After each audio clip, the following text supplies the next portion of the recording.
আর্থিক খাতের দুর্বৃত্তায়ন ঠেকাতে কেন্দ্রীয় ব্যাংকের শক্তিশালী করা দাবি গভর্নরের, অর্থনীতিকে রাজনীতির বাইরে রাখার আহ্বান।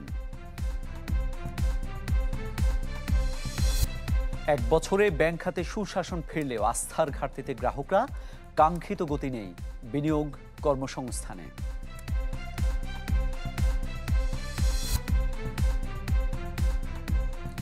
মার্কেন্টাইল ব্যাংক পিএলসি বিজনেস 24-এ স্বাগত। আপনাদের সাথে আছি মামুন উর রশিদ।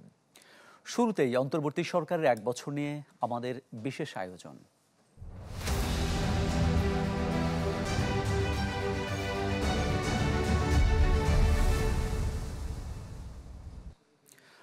অর্থনীতিকে রাখতে হবে রাজনীতির বাইরে।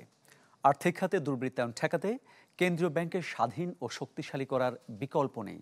সিপিডি আয়োজিত সরকারের এক বছর মূল্যায়ন অনুষ্ঠানে এসব বলেন বক্তারা। এ সময় এক বছরে চাঁদাবাজি ও সরকারের ভুল নীতির তীব্র সমালোচনা করেন ব্যবসায়ীরা। এটাকেও আমরা অন্তর্বর্তী সরকারের এক বছরের সাফল্য ব্যর্থতার খতিয়ান তুলে ধরতে আয়োজন করে গবেষণা সংস্থা সিপিডি। এতে অর্থনীতি, রাজনীতি ও কর্মসংস্থান সহ সমসাময়িক নানা ইস্যু উঠে আসে বক্তাদের কথায়।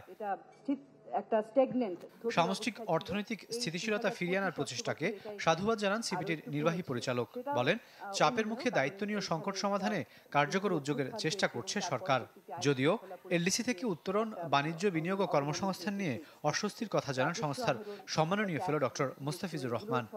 মূল্যস্ফীতির ক্ষেত্রে যেটা 3 বছর থেকে ঊর্ধ্বমুখী ছিল, 10% কাছাকাছি পৌঁছে গিয়েছিল, সেইখানে আমরা দেখেছি যে এটা এখন কমতির দিকে। কর্মসংস্থানে সুযোগ সৃষ্টি করে সাধারণ মানুষের জীবন মানের উন্নতির যে চ্যালেঞ্জটা, সেই চ্যালেঞ্জটা কিন্তু এখনো অব্যাহত আছে। এক বছরে ব্যাংক খাতের সাফল্য তুলে ধরে গভর্নর বলেন, চলতি অর্থ বছরের মধ্যেই চেষ্টা থাকবে মূল্যস্ফীতি 5% নামিয়ে আনার। জানান, রাজনৈতিক স্থিতিশীলতা ফিরলেই গতি বাড়বে বিনিয়োগে। এ সময় চাঁদাবাজি ও নিরাপত্তাহীনতা নিয়ে ক্ষোভ জানান ব্যবসায়ী নেতারা। বলেন, এক বছরে বিভিন্ন ভুল নীতির কারণে বন্ধ হয়ে গেছে বহু কারখানা। আমি এখনো আশাবাদী যে আমাদের ইনফ্লেশন কমে আসবে, আমরা হয়তো 5-এর নিচে চলে যেতে পারবো বা এই ফিসক্যাল ইয়ারের শেষের দিকে, এটা আমাদের প্রত্যাশা। প্রতিনিয়ত তার মধ্যে আবার তো চাঁদা বাঁচতে জ্বালায় আমরা বাঁচতে পারতেছি না। গ্যাস নাই, বিদ্যুৎ নাই। তো আপনি যদি স্বীকারই করেন এই দুইটা সেক্টর সবচেয়ে বেশি ইম্পর্টেন্ট, তাহলে আপনি এখানে কিছু একটা করেন। নীরবে ফ্যাক্টরি বন্ধ হচ্ছে, এর কারণ হলো বিভিন্নমুখী ওই নির্দিষ্ট ফ্যাক্টরির আনপ্ল্যান্ড এক্সপ্যানশন, বাংলাদেশ ব্যাংকের পলিসি অথবা দেশের পলিসি। বিদ্যুৎ জ্বালানি খাতে প্রচুর পরিমাণ ডিউস ছিল, সেগুলো সবগুলো আসলে এখন পরিশোধিত হয়েছে, কিন্তু ভর্তুকির জায়গাটা আমরা এখনো সাফার করছি। সংলাপে সাবেক বাণিজ্য মন্ত্রী আমির খসরু মাহমুদ চৌধুরী বলেন, অর্থ পাচার বন্ধ হওয়ায় বাড়ছে রেমিটেন্স ও বিদেশি মুদ্রার মজুদ।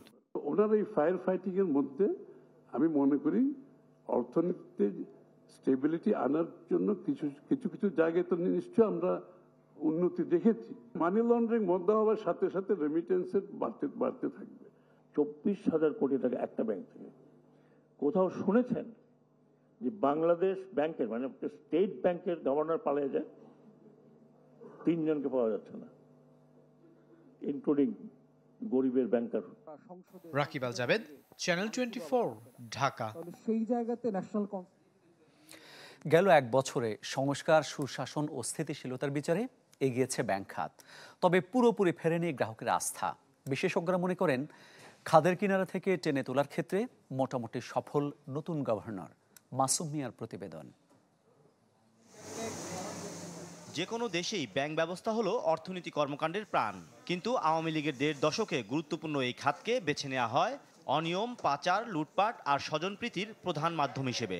রাজনৈতিক ক্ষমতার অপপ্রয়োগ করে যাতে জড়িয়েছিলেন সরকারের শীর্ষ পর্যায়ের লোকজন, এমনকি বহু কর্মকাণ্ডে সম্পৃক্ত ছিল সে সময়ের প্রধানমন্ত্রীর পরিবারও। অথচ সবকিছু জেনেও নীরব দর্শকের ভূমিকায় ছিল নিয়ন্ত্রক সংস্থা বাংলাদেশ ব্যাংক। অভ্যুত্থান ও আন্দোলনের মুখে আওয়ামী সরকারের সাথে অপকর্মের দায়ে পালিয়ে যান সে সময়ের গভর্নর আব্দুর রউফ তালুকদার। এরপর ভঙ্গুর ব্যবস্থাকে টেনে তুলতে সেই চেয়ারে বসেন অর্থনীতিবিদ আহসান এইচ মনসুর। দায়িত্ব নিয়েই পুনর্গঠন করেন 14টি দুর্বল ব্যাংকের পরিচালনা পর্ষদ। এরপর ধীরে ধীরে সামনে আসে পুরো খাতের করুণ এক চিত্র। তবে ব্যাংক নির্বাহীদের দাবি গেল 1 বছরে সুশাসন ফিরেছে দেশের ব্যাংক খাতে। সেন্ট্রাল ব্যাংক দেখেন ওরা কিন্তু খুব বেশি, ওনারা কিন্তু স্পেসিফিক কিছু এরিয়া নিয়ে কাজ করেছেন, অ্যাসেট কোয়ালিটি কাজ করেছেন, ব্যাংকগুলো হেলথ নিয়ে কাজ করেছেন। সবচেয়ে বড় জিনিসগুলো যে plundering of the money got stop. তার জন্য কিন্তু দেখছেন আপনার ওভারসিজ যে আগে যে টাকা যে হুন্ডি হতো সেটা কিন্তু না হওয়াতে কিন্তু ওভারসিজের কিন্তু ডিমান্ডটা কিন্তু কমে গেছে অন ফরেন কারেন্সি। দায়িত্বের অল্প সময়ে 3টি বিশেষ কমিটি গঠন করা হয় ব্যাংক ব্যবস্থার সুশাসন ও চুরি যাওয়া সম্পদ উদ্ধারে, যার মাধ্যমে গতি পায় কোম্পানি আইনের পরিবর্তন, অনুমোদন, ঝুঁকিপূর্ণ ব্যাংকের সম্পদ মান মূল্যায়ন সহ নানা বিষয়। এমনকি দেশের ভেতরে থাকা ঋণ খেলাপিদের সম্পদ বাজেয়াপ্তকরণের কাজও শুরু করা হয় গেল 1 বছরে, যদিও সেসবের সুফল নিশ্চিত হয়নি গ্রাহক পর্যায়ে। বর্তমান গভর্নর স্যার কেন জোর গলায় বলতে পারছে যে অমুক অমুক ব্যাংক আমরা মার্জ করে ফেলবো? কারণ তার আইনি সাপোর্ট তার আছে। অতএব ব্যাংক রেজুলেশন অর্ডিন্যান্স করাটাই সবচেয়ে বড় সাফল্য। কিছু কিছু জিনিস আছে খুব দ্রুত দৃশ্যমান হবে না, কিন্তু ভিতরে ভিতরে কাজ চলছে। আমরা যেটা বলে আসছিলাম যে একটা এক্সিট পলিসি আপনারা করেন না কেন? এক্সিট পলিসি করা থাকলে তখন মার্কেটে ঠিক করে নিতে আমার কতটা ব্যাংক লাগবে, কতটা নন ব্যাংক লাগবে। তো আমাদের ধারণা ছিল এই সময় হয়তো এক্সিট পলিসিটা হয়ে যাবে, কিন্তু এক্সিট পলিসির ব্যাপারে কিন্তু কেউ এখনো তেমন কোনো উচ্চবাচ্য করতেছে না। ব্যাংক খাতে এখন খেলাপি ঋণ 27%। এটি কমাতে অবশ্য জাদুকরী কোনো উদ্যোগ নেই নিয়ন্ত্রক সংস্থার হাতে।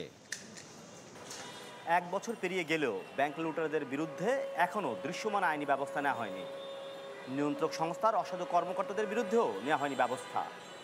তারপরেও ব্যাংকের অর্থ লুট বন্ধ করা বর্তমান সরকারের অন্যতম সাফল্য বলে মনে করছেন বিশ্লেষকরা। মাসুম মিয়া, চ্যানেল 24, ঢাকা। কিছুটা বেড়ে দেশে বৈদেশিক মুদ্রার মোট রিজার্ভ দাঁড়িয়েছে $30.23 বিলিয়ন, আর BPM-6 অনুযায়ী যা $25.21 বিলিয়ন। বাংলাদেশ ব্যাংকের সবশেষ হিসেবে এই তথ্য উঠে এসেছে। এতে দেখা যায় গেল 31 জুলাই বৈদেশিক মুদ্রার রিজার্ভ ছিল $29.80 বিলিয়ন। 1 সপ্তাহ পর 7 অগাস্ট যা $43 বিলিয়ন বেড়ে দাঁড়িয়েছে $30.23 বিলিয়ন। এদিকে ডলার মান স্থিতিশীল রাখতে 11 বাণিজ্যিক ব্যাংক থেকে $121.50 দামে আরও $83 বিলিয়ন কিনেছে বাংলাদেশ ব্যাংক। আরেক প্রতিবেদনে বলা হয় অগাস্ট 9 দিনে রেমিটেন্স এসেছে $67.50 লাখ।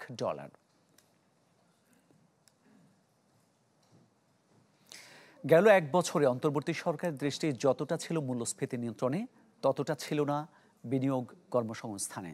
ফলে আসেনি কাঙ্ক্ষিত সাফল্য।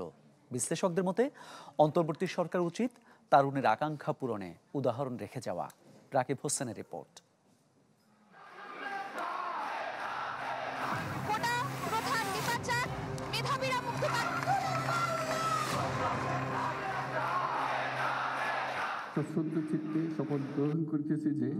শপথের 1 বছরেও অধরা সেই স্বপ্ন, যা বুকে ধারণ করে রক্তক্ষয়ী আন্দোলনে অংশ নিয়েছিলেন ঢাকা বিশ্ববিদ্যালয়ের হাদিউজ্জামান, সাইফুল কাজী, মেহেদী, নজরুলরা। নানা সংকটে কপালে জোটেনি কাঙ্ক্ষিত কর্মসংস্থান। তাদের মতে এখনও স্বজনপ্রীতি, অনৈতিক লেনদেন ও সময়ক্ষেপণ থেকে বের হয়ে আসতে পারেনি পুরো ব্যবস্থা। আগে যে সেটআপে নিয়োগ পরীক্ষাগুলো হতো, সার্কুলারগুলো হতো, এখনও ঠিক ওরকমই দেখছি। তদবির বাণিজ্যটা এখনো পর্যন্ত চলমান এবং চাকরিতে পুরোপুরি ফেয়ার নিয়োগ এখনো হচ্ছে না। এই জায়গাটায় অন্তর্বর্তীকালীন সরকার আসলে অতটা সফল না। উচ্চশিক্ষিত তরুণদের বড় অংশ সরকারি চাকরির পেছনে হন্যে হয়ে ছুটলেও দেশে কর্মসংস্থানের বড় উৎস বেসরকারি খাত। কিন্তু বছর ঘুরলেও সেখানে নতুন বিনিয়োগ আসেনি দেশি কিংবা বিদেশি উৎস থেকে। উদ্যোক্তারা মনে করেন সরকার পরিস্থিতি উন্নয়নের চেষ্টা করলেও নিশ্চিত হয়নি ব্যবসার পরিবেশ। রয়েছে বোঝাপড়ার ঘাটতি, যার সার্বিক প্রভাব পড়েছে কর্মসংস্থানের ক্ষেত্রে। আমাদের প্রবলেমগুলো আগে সলভ করেন, আপনি বিদেশিদের প্রবলেম সলভ করে দেবেন আর ওভারনাইট হয়ে যাবে? তো বিদেশিরা দুটা ইনভেস্ট করা এত সোজা? ওরা কি এসে দুটা বিজনেসম্যানকে জিজ্ঞেস করবে না এই তোমার পেটে ব্যথা কি, মাথা ব্যথা কি আছে? বাংলাদেশের দীর্ঘদিন থেকে তো আমরা জানি যে আমাদের বিদেশি বিনিয়োগ আকৃষ্ট আমরা করতে পারি না। কাজে এই 6 মাস বা 1 বছরের মধ্যে কি আমরা পারতাম আরও বেশি পরিমাণ বিদেশি বিনিয়োগ আকৃষ্ট করতে? সেটা হয়তো সম্ভব ছিল না। তো সেই দিক থেকে তেমন মোটাদাগের। বিশেষজ্ঞদের মতে তারুণ্যের প্রত্যাশা পূরণে সদিচ্ছা থাকলেও প্রতিনিয়ত বাধাগ্রস্ত হয়েছে সরকারের কার্যক্রম। তবুও মুনশিয়ানা দেখানোর সুযোগ ছিল চলতি বাজেটে। তারুণ্যের যে প্রত্যাশাটা ছিল এইটা 6-7 মাসে পূরণ করা খুবই কঠিন, কিন্তু অ্যাটলিস্ট সেটা পূরণ করার জন্য যদি কিছু পদক্ষেপ, সেটা ছোট হোক বড় হোক, কিছু পদক্ষেপ যদি আমরা নিতাম তাহলে বলতে পারেন অ্যাটলিস্ট ওই পথে তো আমরা এগুচ্ছি। খাদের কিনারে থেকে অর্থনীতিকে বাঁচানোর চেষ্টা করা হয়েছে এবং সেক্ষেত্রে সরকারের যথেষ্ট সফলতা আছে। কিন্তু এটাও মনে রাখতে হবে যে চাকুরি তৈরি করা, বিশেষ করে তরুণ জনগোষ্ঠীর জন্য এটা অত্যন্ত কঠিন একটা কাজ এবং সেই ক্ষেত্রে সংস্কার লাগবে, সেই ক্ষেত্রে দীর্ঘমেয়াদী পরিকল্পনা লাগবে। বিবিএসের সবশেষ তথ্য অনুযায়ী দেশে বেকারের সংখ্যা 27 লাখ। রাকিব হোসেন, চ্যানেল 24, ঢাকা। ভ্রাম্যমাণ ট্রাকে পণ্য বিক্রি শুরু করেছে টিসিবি, যেখানে কম মূল্যে দৈনিক পণ্য কিনতে পারবেন 64,000 মানুষ। মিলছে ভোজ্য তেল, মসুর ডাল ও চিনি। সরকারের এমন উদ্যোগের স্বস্তিতে নিম্ন আয়ের মানুষ। নিম্ন আয়ের মানুষকে স্বস্তি দিতে 2 মাস পর আবারও ভ্রাম্যমাণ ট্রাকে ভর্তুকি দামে পণ্য বিক্রি শুরু করেছে সরকারি বিপণন সংস্থা টিসিবি। তবে 1 কোটি পরিবারের কাছে এসব পণ্য বিক্রির কথা থাকলেও অনিয়ম অব্যবস্থাপনার কারণে সক্রিয় কার্ডের সংখ্যা এখন 57 লাখ। তাই এই উদ্যোগ মূলত কার্ডের বাইরের জনগোষ্ঠীর জন্য। প্রতি লিটার 115 টাকা দরে 2 লিটার ভোজ্য তেল, প্রতি কেজি 70 টাকা দরে 2 কেজি মসুর ডাল, 80 টাকা দরে 1 কেজি চিনি পাওয়া যাচ্ছে 450 টাকার এই প্যাকেজে, যা বাজার মূল্যের চেয়ে অন্তত 250 টাকা কম। যে বেতনে চাকরি করি একটু টিসিবির মালটা নিলে আর কি একটু সহজ হয় আর কি। বাজার দরের চেয়ে কম মূল্যে পাওয়ার কারণে এখানে রোদে কষ্ট করে দাঁড়িয়ে আছি। ঢাকার 68 আর গাজীপুর, চট্টগ্রাম, কুমিল্লা সহ 7 জেলার মোট 128টি জায়গায় চলবে এই বিক্রি কার্যক্রম, যেখানে দৈনিক একটি ট্রাক থেকে পণ্য কিনতে পারবেন 500 জন সুবিধাভোগী। সেই হিসেবে কম মূল্যে দৈনিক পণ্য কিনতে পারবেন 64,000 মানুষ। সব কিছুর দাম বাড়ছে, ডালের দাম বাড়ছে, তেলের দাম বাড়ছে, এটা দিতেছে তো গরিবের উপকার বাবা। যে জিনিসপত্রের দাম ওইভাবে তো নিয়ে খাওয়া সম্ভব না। তবে এমন আয়োজন নেই সিলেট, রাজশাহী, খুলনা কিংবা রংপুর বিভাগের কোনো জেলায়। টিসিবি জানায়, যে সকল এলাকায় টিসিবির স্মার্ট কার্ডধারীর সংখ্যা 50% কম, শুধুমাত্র সেসব জেলাতেই নেওয়া হয়েছে ট্র্যাকসেল কার্যক্রম। এই 1 কোটির মধ্যে যেসব এলাকায় 50% নিচে কার্ডধারীর সংখ্যা আছে, শুধুমাত্র সে সকল সিটি কর্পোরেশন এবং জেলায় এই ট্র্যাকসেল কার্যক্রম দেওয়া হচ্ছে আর কি। ঢাকায় এই কার্যক্রম চলবে 13 সেপ্টেম্বর পর্যন্ত, আর ঢাকার বাইরে 31 আগস্ট পর্যন্ত। মইনুল হাসান, চ্যানেল 24, ঢাকা। পাবনার চাটমোহরে প্রাণের দুধ সংগ্রহ কেন্দ্রে ডিটারজেন্ট মেশানোর ঘটনাকে পরিকল্পিত বলে দাবি করছে প্রতিষ্ঠানটি। সংবাদ সম্মেলনে বলা হয়, প্রতিহিংসামূলকভাবে স্থানীয় একটি চক্র দুধে ভেজাল মিশিয়েছে। প্রাথমিক তদন্তে যার প্রমাণও মিলেছে। প্রাণের কর্মকর্তারা জানান, 105টি গ্রামীণ সংগ্রহ কেন্দ্রের মাধ্যমে চুক্তিবদ্ধ 16,000 খামারের কাছ থেকে গরুর দুধ সংগ্রহ করে প্রাণ ডেইরি। গেল বছর 27 লাখ লিটার দুধে ভেজাল শনাক্ত করে প্রতিষ্ঠানটি, যা বাতিলের পাশাপাশি অভিযুক্ত 283 জন খামারের চুক্তি ও 27 জন কর্মচারীকে বরখাস্ত করা হয়। সেই সাথেই থাকুন।